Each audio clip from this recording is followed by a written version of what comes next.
മുഖ്യമന്ത്രിക്ക് എതിരായ കരിങ്കൊടി പ്രതിഷേധത്തിൽ അവിടെ പോലീസുകാർ കീഴ്പ്പെടുത്തിയ, വളരെ കൃത്യമായി പറയുന്നു, പോലീസുകാർ കീഴ്പ്പെടുത്തിയ പ്രവർത്തകരെ അടക്കം മുഖ്യമന്ത്രിയുടെ സുരക്ഷാ ഉദ്യോഗസ്ഥർ വളരെ പെട്ടെന്ന് വാഹനത്തിൽ നിന്നിറങ്ങി അടിച്ചോടിക്കുന്നതും ദൃശ്യങ്ങളിൽ വ്യക്തമാണ്. പക്ഷേ അങ്ങനെയൊന്നുമുള്ള ഒരു വേർതിരിവുമില്ല പോലീസിന്റെ ഭാഗത്ത് നിന്ന് എന്നാണ് പറയുന്നത്. അങ്ങനെയെങ്കിൽ ഇപ്പോൾ ഈ കേന്ദ്രസേനയുടെ ഒരു സേവനത്തിന്റെ ആവശ്യമില്ല എന്നുള്ളതാണ് എന്റെ നിഗമനം. ഇതാണ് ശരിയെങ്കിൽ താങ്കൾക്ക് അതിൽ അഭിപ്രായ ഭിന്നതയുണ്ടോ?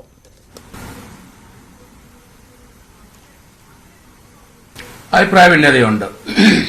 കാരണം സംസ്ഥാനത്തിന്റെ ഭരണത്തിന്റെ മേലധികാരി തന്നെ ഗവർണറാണ്. തെരഞ്ഞെടുക്കപ്പെട്ട മുഖ്യമന്ത്രിയാണ് ഭരിക്കുന്നത്.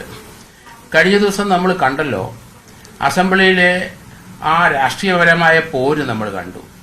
അദ്ദേഹം ആ ബഡ്ജറ്റ് പ്രസംഗത്തിൽ ആദ്യത്തെ ഒരു കണ്ണിക, അവസാനത്തെ കണ്ണിക വായിച്ചിട്ട് അദ്ദേഹം ഇറങ്ങിപ്പോയി.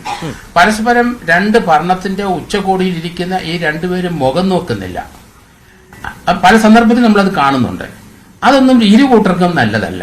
നമ്മുടെ കേരളത്തിലെ നമ്മുടെ രാഷ്ട്രീയമായ നമുക്ക് എതിർപ്പുള്ള ഒരു ഗവർണറാണേലും ശരി, ഭരണഘടന അനുസരിച്ച് സംസ്ഥാന ഗവർണറായിട്ട് ഇരിക്കുന്നവര് അദ്ദേഹത്തിനോട് അഭിപ്രായ വ്യത്യാസം ഉണ്ടായിരിക്കും. പക്ഷെ ഈ രീതിയിലുള്ള ഒരു പ്രവർത്തനം മുഖ്യമന്ത്രിയോടോ അല്ലെങ്കിൽ ഗവർണറോടോ കാണിക്കാൻ പാടില്ല. പ്രത്യേകിച്ച് മുഖ്യമന്ത്രി ഇവിടെ ഭരണകക്ഷത്തിൽ ഇരിക്കുന്ന മുഖ്യമന്ത്രിയുടെ കുട്ടികളാണ് SFI കുട്ടികൾ. അപ്പൊ അവരൊരു വാക്ക് പറഞ്ഞത് അവിടെ നിർത്തേണ്ട ആവശ്യം, ഈ കൺഫ്രണ്ടേഷന്റെ ഒന്നും ആവശ്യമില്ല. അദ്ദേഹത്തിന് ഒറ്റയ്ക്കാണ്, അദ്ദേഹത്തിനെ സപ്പോർട്ട് ചെയ്യാൻ ഇവിടെ ആരുമില്ല. ഇവിടെ ഇടതുപക്ഷമായാലും ശരി, വലതുപക്ഷത്തിലുള്ള കോൺഗ്രസ് ആയാലും ശരി, ശക്തമായ എതിർപ്പ് ഗവർണർ എടുത്തുണ്ട്. അത് രാഷ്ട്രീയപരമായ എതിർപ്പാണ്, അതിവിടെ നടത്തിക്കോളൂ. പക്ഷെ അദ്ദേഹത്തിന്റെ യാത്ര തടയാൻ പാടില്ല. ഗവർണറാണ്, അത് ആരവിടെ ഇരുന്നാലും ശരി, അത് തടയാൻ പാടില്ല. അത് ഇന്ത്യയുടെ പ്രസിഡന്റിനും ഗവർണർക്കും ഇന്ത്യൻ പീനൽ കോഡിൽ പ്രത്യേക ഒരു കാര്യം, അവർക്ക് രണ്ടുപേർക്കും, ഗവർണർമാർക്കും ഇന്ത്യൻ പ്രസിഡന്റിനും ആ IPC അതിൻ്റെ അകത്ത് 320 ഞാൻ സെക്ഷൻ പറഞ്ഞു, ആ 323, 321A ഈ രണ്ട് വകുപ്പനുസരിച്ച് അവരെ ത്രട്ടം ചെയ്യുകയോ ഭീഷണിപ്പെടുത്തുകയോ ചെയ്താൽ തീർച്ചയായിട്ടും ജാമ്യം ലഭിക്കില്ല. അവരെ അറസ്റ്റ് ചെയ്താൽ ശ്രീ ജോർജ് ജോസഫ്, ഇവിടെ ഇപ്പോൾ പ്രതിഷേധമുണ്ടാകുന്നു. ഇന്നിപ്പോൾ കഴിഞ്ഞ ദിവസം തിരുവനന്തപുരത്ത് ചില ദൃശ്യങ്ങൾ വാഹനത്തിനടുത്തൊക്കെ എത്തുന്നത് നമുക്ക് കാണാമായിരുന്നു SFI പ്രവർത്തകർ. ഇന്നിനിപ്പോൾ ദൃശ്യങ്ങൾ മിസ്സായിട്ടുണ്ടോ എന്ന് എനിക്കറിയില്ല. കാരണം BJPയുടെ നേതാവ് ചോദിക്കുന്നത് മാധ്യമങ്ങളെ അടക്കം മുൻകൂട്ടി അറിയിച്ച് കൃത്യമായി സ്പോട്ട് നിശ്ചയിച്ചാണല്ലോ ഈ പ്രതിഷേധം നടന്നത് എന്നാണ്. അങ്ങനെയെങ്കിൽ സ്വാഭാവികമായും ഏതെങ്കിലും മാധ്യമങ്ങൾക്ക് ഈ ഗവർണറുടെ വാഹനത്തിലേക്ക് പാഞ്ഞെടുക്കുന്നതോ ഗവർണറുടെ വാഹനത്തിൽ അടിക്കുന്നതോ അല്ലെങ്കിൽ ഏതെങ്കിലും തരത്തിലുള്ള മറ്റാക്രമണങ്ങൾ നടത്തുന്നതോ ഒക്കെ കാണാം. ഇതിപ്പോൾ കരിങ്കൊടിയുമായി വഴിയോരത്ത് കാത്തു നിൽക്കുന്നു എന്നുള്ളതാണ്. അവിടെ വരുമ്പോൾ മുദ്രാവാക്യം വിളിക്കുന്നു എന്നുള്ളതാണ്. അതിനെ എസ്കോർട്ട് ചെയ്യുന്ന പോലീസ് വാഹനങ്ങളുണ്ട്. ആ വാഹനങ്ങൾ കടത്തി വളരെ കൃത്യമായി സഞ്ചാരം അദ്ദേഹത്തിന് സാധ്യമാകും. അപ്പോൾ SFI ഇന്ന് നടത്തുന്നത് അങ്ങനെ സഞ്ചാര സ്വാതന്ത്ര്യം തടഞ്ഞു എന്നൊക്കെ നമുക്ക് വിലയിരുത്താൻ സാധിക്കുമോ?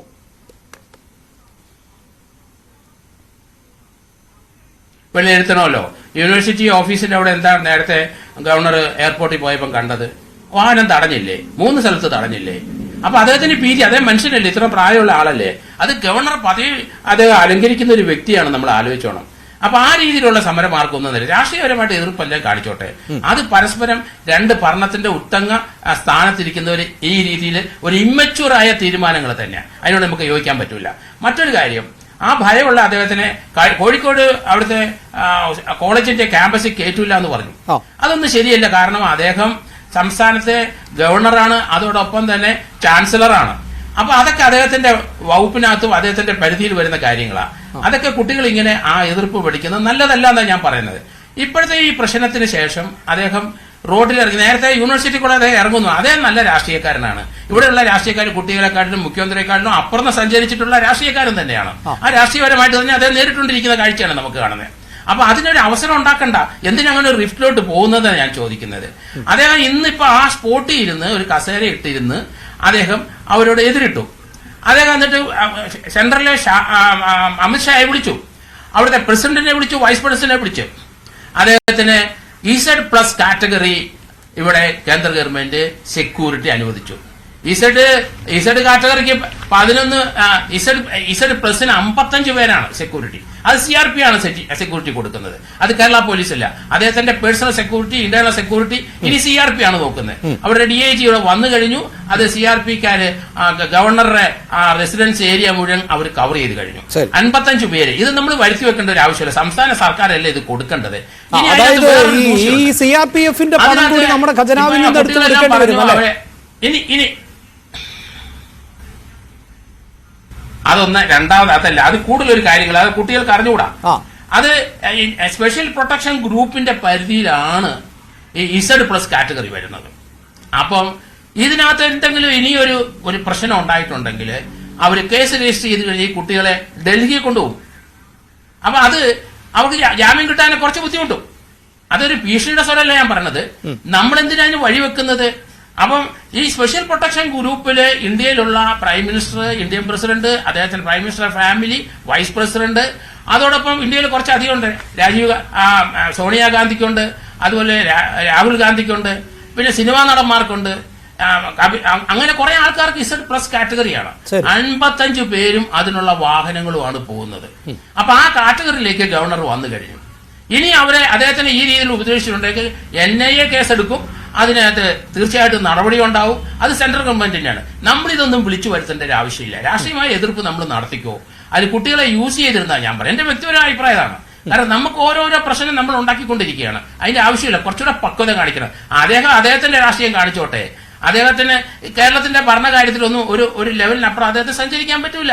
അത് മുഖ്യമന്ത്രിക്കും പാർട്ടിക്കല്ലേ പറ്റുള്ളൂ.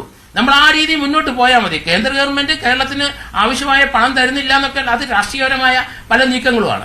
അതിന് നമ്മൾ ആ രീതിയിൽ പ്രതികരിക്കുകയും ആ രീതിയിൽ പ്രതിഷേധിക്കുകയും ഒക്കെ ചെയ്തോളൂ. പക്ഷെ ഒരു ഗവർണർ പോസ്റ്റിൽ ഇരിക്കുന്ന അല്ലെങ്കിൽ അങ്ങനെ ഇരിക്കുന്ന ഒരാളുടെ ഇതുപോലെ എതിരിടുന്നത് നല്ലതല്ല. അത് വലിയ വലിയ പ്രശ്നങ്ങൾ അതിൻ്റെ അകത്ത് ഇനി തുടർച്ചയായിട്ട് വരും എന്നാണ് എന്റെ ഒരു ഭയം. അത് ഉണ്ടാകുമെന്ന് എനിക്ക് തോന്നുന്നത്.